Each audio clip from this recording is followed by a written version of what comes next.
કેમ છો મિત્રો?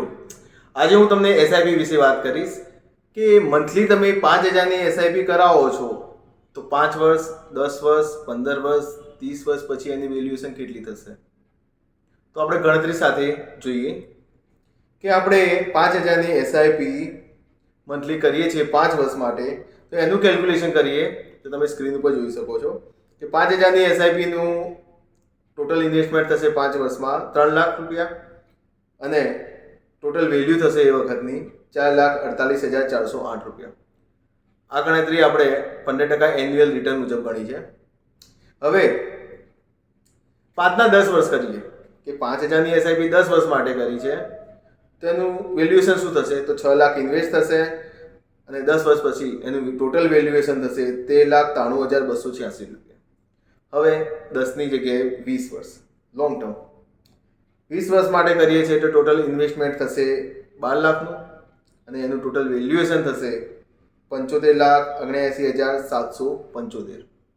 એ જ વસ્તુ આપણે 30 વર્ષ માટે કરીએ છીએ 5,000ની એસઆઈપી, તો તમે સ્ક્રીન ઉપર જોઈ શકો છો કે ટોટલ 18 લાખ ઇન્વેસ્ટમેન્ટ થશે અને 30 વર્ષ પછી એનું વેલ્યુએશન થશે 3,50,49,103 રૂપિયા.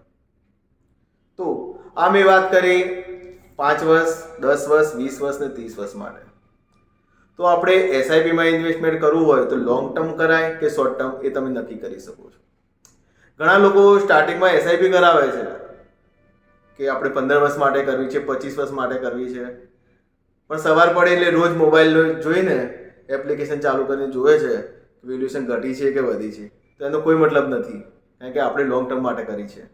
એ જોવાનો કોઈ અર્થ નથી. અને એસઆઈપી કરવી હોય તો ચોક્કસ ગોલ સાથે કરો, ગોલ બેઝ એસઆઈપી કરો. જેમ કે 15 વર્ષ પછી કોઈ આપણે પ્રસંગ આવવાનો હોય ઘરમાં, અથવા 25 વર્ષ પછી યા 30 વર્ષ પછી આપણું પોતાનું રિટાયરમેન્ટ પ્લાનિંગ કર્યું હોય, તો એ આમાંથી તમારે એ સપનું તમે એ ગોલ તમે પૂરો કરી શકો છો.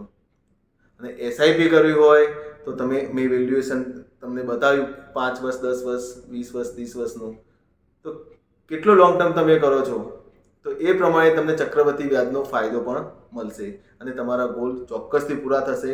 અને આ આપણે ગણતરી કરી છે એન્યુઅલ રિટર્ન 15% લેખે. જો ટકાવારીમાં પણ ફરક પડે તો કેટલી વેલ્યુએશન વધે એનો આપણે નેક્સ્ટ વિડીયોમાં વાત કરશું. એસઆઈપી વિશે વધુ માહિતી માટે મારો સંપર્ક કરી શકો છો. The smart investment. હું પવન વડગામા. મોબાઈલ નંબર છે 97 266 74 580.